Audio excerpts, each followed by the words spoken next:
ಚಂಡಮಾರುತ ಬೀಸುವಂತಹ ಅವಕಾಶಗಳು ಹೆಚ್ಚಿದೆ ಅಂತ ಹೇಳ್ಬೋದು. 2 ರೂಪಾಯಿ ಸಂಪಾದನೆ ಮಾಡಿದರೆ 14 ರೂಪಾಯಿ ಅಷ್ಟು ಅವರು ಖರ್ಚಿರುತ್ತೆ ಅಂತ ಹೇಳ್ಬೋದು. ನಾವು ಧರ್ಮಗಳ ಮಧ್ಯೆ ಏನಾದರೂ ಸಂಕಷ್ಟಗಳು ಬರ್ಬೋದು, ಅಥವಾ ಜಾತಿಗಳ ಮಧ್ಯೆ ಸಂಕಷ್ಟಗಳು ಬರ್ಬೋದು, ಅಥವಾ ಅನಾರೋಗ್ಯದ ಮೇಲೆ ಪರಿಣಾಮಗಳು ಜಾಸ್ತಿ ಹೆಚ್ಚಾಗಿ ಬೀಳ್ಬೋದು. ಈ ವರ್ಷ ಕೊನೆ ಅಂತ ಅಂದರೆ ಇನ್ನು 1 ವರ್ಷಗಳ ಕಾಲ ಅವರಿಗೆ ಸಾಡಸತಿ ಶನಿ ಕಾಟ ಇರುತ್ತೆ.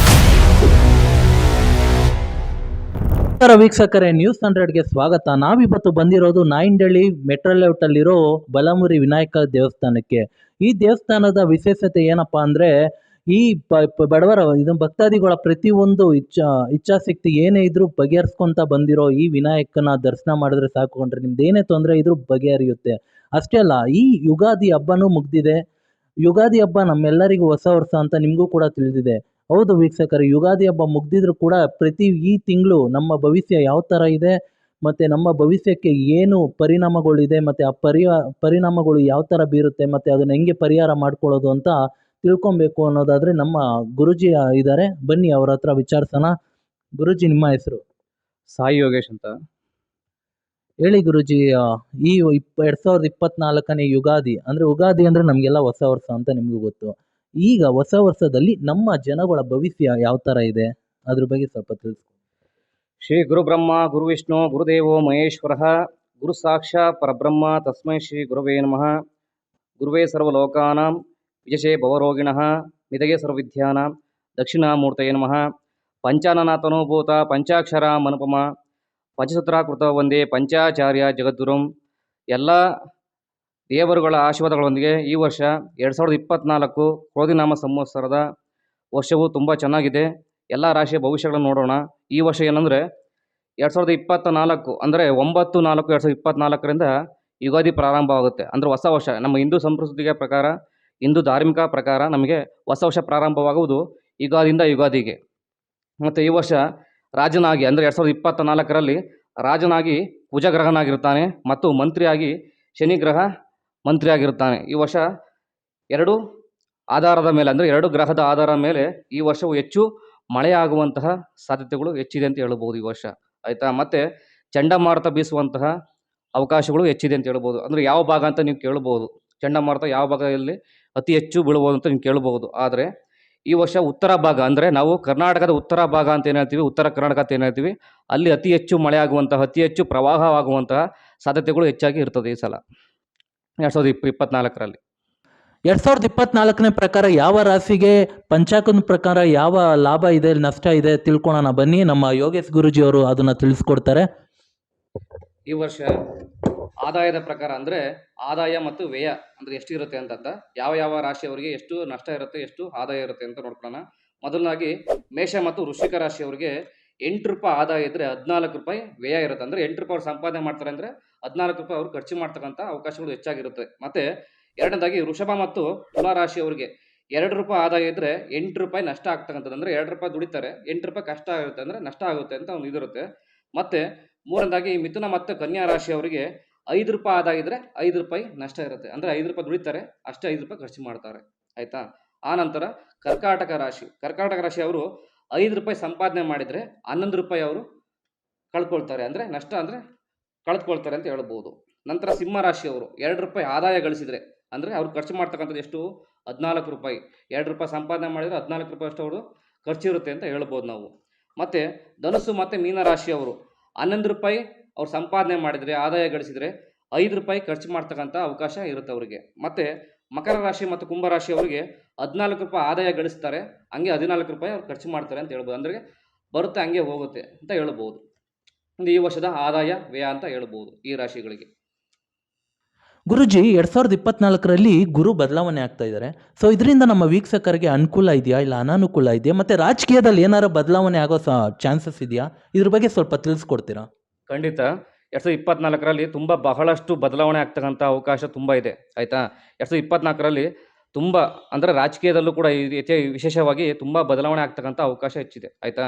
ಮತ್ತು 2024ರಲ್ಲಿ ಸಂಕಷ್ಟಗಳು ಬರುವಂತಹ ಸಾಧ್ಯತೆಗಳು ಅಂದರೆ ತುಂಬ ಕಷ್ಟಗಳು ಬರ್ತಕ್ಕಂಥ ಸಾಧ್ಯತೆಗಳು ನೋಡ್ಬೋದು ನೀವು. ಅದರಲ್ಲೂ ಜುಲೈ ತಿಂಗಳವರೆಗೂ ಸ್ವಲ್ಪ ಸಂಕಷ್ಟಗಳು ಅಂದರೆ ಒಂದಾದರ ಒಂದು ಏನಾದ್ರು ಒಂದು ಅಂದರೆ ಧರ್ಮಗಳ ಮಧ್ಯೆ ಏನಾದರೂ ಸಂಕಷ್ಟಗಳು ಬರ್ಬೋದು, ಅಥವಾ ಜಾತಿಗಳ ಮಧ್ಯೆ ಸಂಕಷ್ಟಗಳು ಬರ್ಬೋದು, ಅಥವಾ ಅನಾರೋಗ್ಯದ ಮೇಲೆ ಪರಿಣಾಮಗಳು ಜಾಸ್ತಿ ಹೆಚ್ಚಾಗಿ ಬೀಳ್ಬೋದು. ಅತಿ ಹೆಚ್ಚು ಬಿಸಿಲಿನಿಂದ ಜನ ಬಳತಕ್ಕಂಥ, ಅಥವಾ ಏನಾದ್ರು ನೀರಿನ ಸಮಸ್ಯೆಯಿಂದ ಏನಾದರೂ ಒಂದು ಸಂಕಷ್ಟಗಳಿಂದ ಜನ ಬಳಲ್ತಾರೆ ಅಂತ ಹೇಳ್ಬೋದು. ಮತ್ತು ರೋಗ ರುಜಿನಗಳು ಜಾಸ್ತಿ ಹೆಚ್ಚಾಗ್ತವೆ ಅಂತ ಹೇಳ್ಬೋದು. ಅಂದರೆ ಹೆಚ್ಚು ಕಾಯಿಲೆ ಬರ್ತಕ್ಕಂಥ ಈ ವರ್ಷ ಅವಕಾಶಗಳು ಹೆಚ್ಚಿದೆ, ಆಯಿತಾ. ಮತ್ತು ತುಂಬ ಜನ ಅನಾರೋಗ್ಯದಿಂದ ಬಳಲುವಂತಹ ಸಾಧ್ಯತೆ ಈ ವರ್ಷ ಹೆಚ್ಚಾಗಿ 2024ರಲ್ಲಿ ನಾವು ನೋಡಬಹುದು. ಮತ್ತು ರಾಜಕೀಯದಲ್ಲೂ ಕೂಡ ತುಂಬ ಬದಲಾವಣೆಯನ್ನು ನಾವು ನೋಡ್ಬೋದು.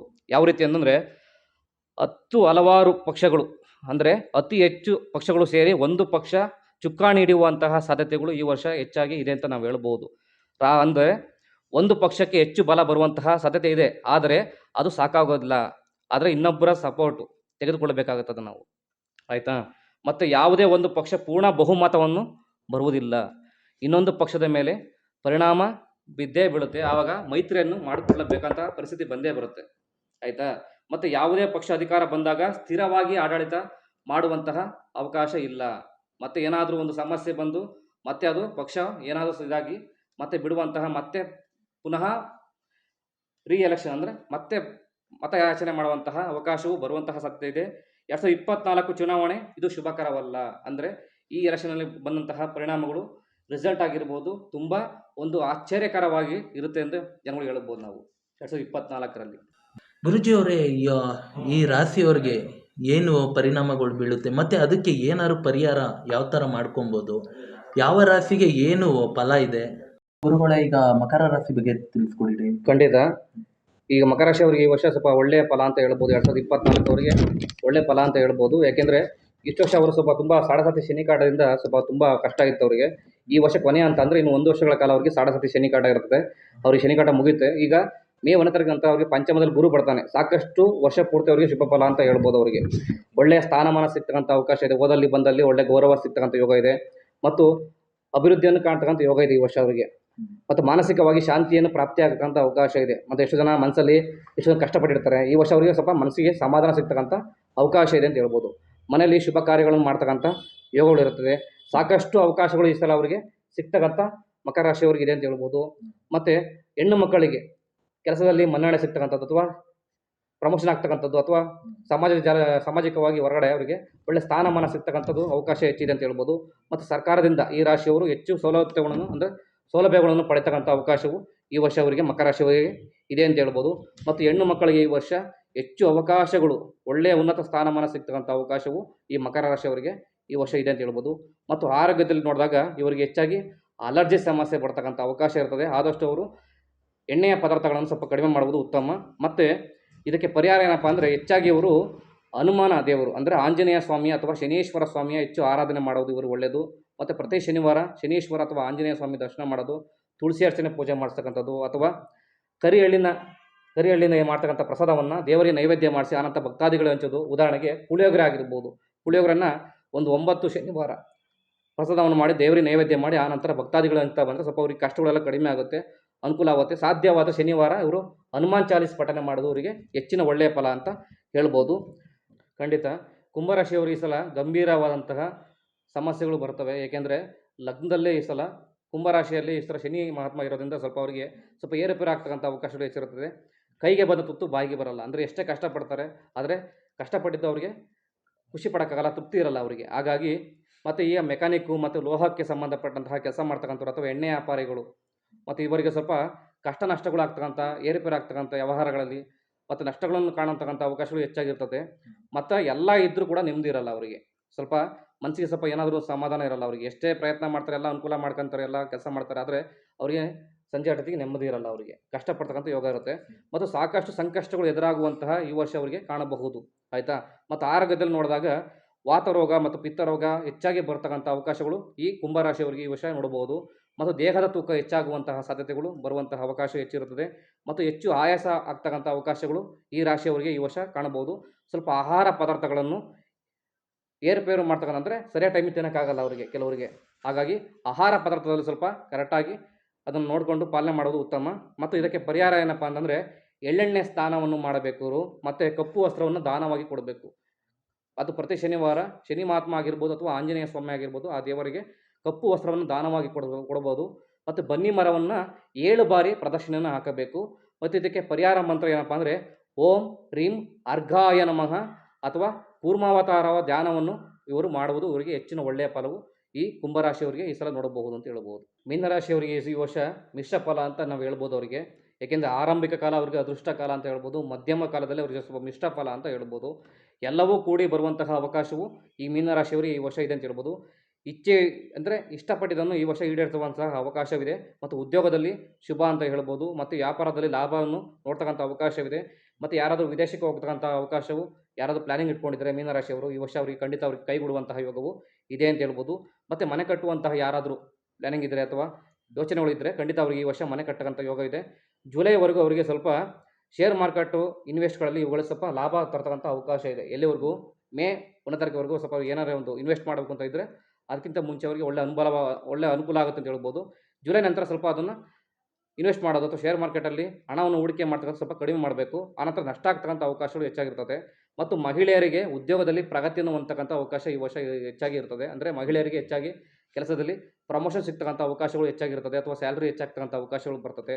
ಮತ್ತು ವಿದ್ಯಾರ್ಥಿಗಳಿಗೆ ಈ ವರ್ಷ ಒಳ್ಳೆ ಶುಭಫಲ ಅಂದರೆ ರಿಸಲ್ಟಲ್ಲಿ ಒಳ್ಳೆ ಅವರಿಗೆ ಸಿಹಿಯ ಸುದ್ದಿಯನ್ನು ಕೇಳ್ತಕ್ಕಂಥ ಅವಕಾಶಗಳಿರ್ತದೆ.